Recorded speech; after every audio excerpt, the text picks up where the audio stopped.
Bayangkan sebuah negara dengan populasi 1,4 miliar jiwa, yang perekonomiannya selama puluhan tahun tumbuh luar biasa cepat, hingga tiba-tiba, perlambatan mulai terasa.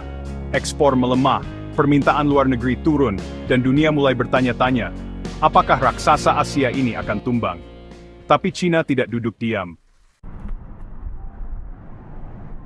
Mereka tahu, jika dunia luar tak lagi banyak membeli, maka mereka harus membuat rakyatnya sendiri yang menjadi pembeli utama. Inilah awal dari salah satu strategi ekonomi paling ambisius yang pernah diterapkan. Subsidi barang konsumen skala nasional senilai 300 miliar yuan, atau sekitar 670 triliun rupiah. Program ini bukan sekadar diskon biasa. Pemerintah Cina merancang sistem trade-in besar-besaran. Bayangkan kamu punya AC tua, motor bekas, atau kulkas lama.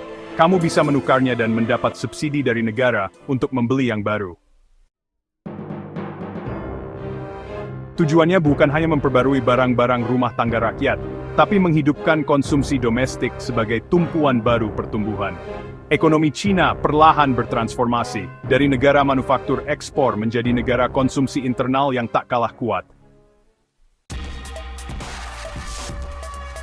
Di tengah gejolak global, dari perang dagang dengan Amerika, sanksi teknologi, hingga pembatasan chip AI, Cina justru balik badan, menyuntikkan energi ke dalam negerinya sendiri. Hingga pertengahan tahun 2025, setidaknya 162 miliar yuan subsidi sudah disalurkan, dan hasilnya cukup mencengangkan.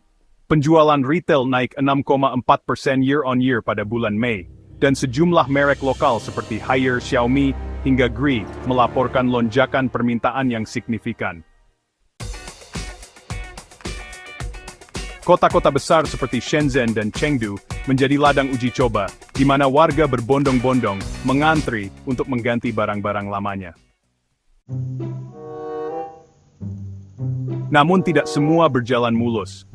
Beberapa kota dilaporkan mulai menghentikan program subsidi mobil bekas karena anggaran lokal terbatas. Ini memperlihatkan dilema seberapa jauh negara bisa menopang konsumsi tanpa membebani keuangan daerah.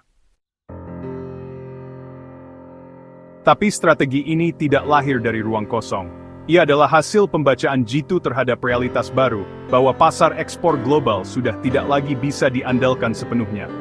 Ketegangan dengan Amerika Serikat membuat produk-produk Cina, dari chip sampai solar panel, dikenai tarif tinggi, bahkan diboikot. Negara-negara Eropa mulai mencurigai dominasi teknologi dan logistik Cina. Sementara itu di dalam negeri, sektor properti, yang dulu menjadi mesin ekonomi raksasa, terjerembab dalam krisis. Nama-nama besar seperti Evergrande dan Country Garden berubah dari simbol kejayaan menjadi simbol krisis utang. Maka tidak heran, pemerintah kini mengalihkan fokus ke konsumsi rakyat biasa. Barang-barang rumah tangga yang dulu jadi remeh, kini mulai pelat ekonomi digital. Strategi ini juga menyentuh isu green economy dan keberlanjutan. Lewat program ini, pemerintah mendorong masyarakat mengganti peralatan rumah tangga boros energi dengan versi hemat energi. Bayangkan, subsidi kulkas bukan cuma soal pendingin makanan, tapi juga pengurangan emisi nasional.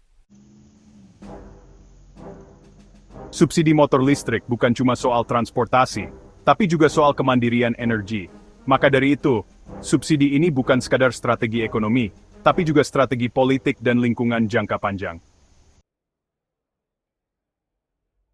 Namun, kita juga harus melihat sisi gelapnya. Program subsidi semacam ini bisa menciptakan kecanduan fiskal. Ketika konsumsi rakyat hanya bisa tumbuh karena uang negara, maka pertanyaannya, sampai kapan negara bisa terus memberi?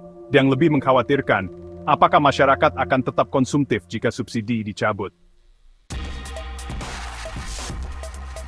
Disinilah letak taruhannya. Jika strategi ini gagal, maka bukan hanya ekonomi yang terpukul, tapi juga legitimasi pemerintahan yang menggantungkan reputasinya pada pertumbuhan. Tapi jika berhasil, maka China akan menjadi contoh nyata bahwa sebuah negara bisa bertahan dari tekanan global, bukan dengan memusuhi dunia, tapi dengan memperkuat rakyatnya sendiri.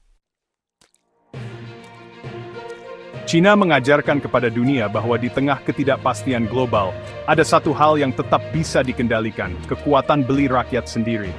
Dan ketika ratusan juta orang mulai membeli, mengganti, dan memperbarui hidup mereka lewat subsidi, maka ekonomi pun kembali bergerak.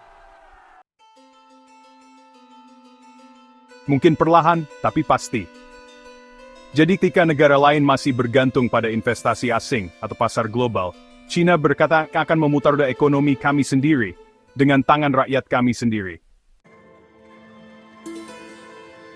Apakah strategi ini akan bertahan jangka panjang? Kita belum tahu. Tapi satu hal yang jelas, ketika dunia ragu, China justru melangkah. Bukan keluar, tapi ke dalam. Dan dari dalam, mereka bangkit kembali. Bukan sebagai negara ekspor terbesar, tapi sebagai konsumen terbesar di rumahnya sendiri.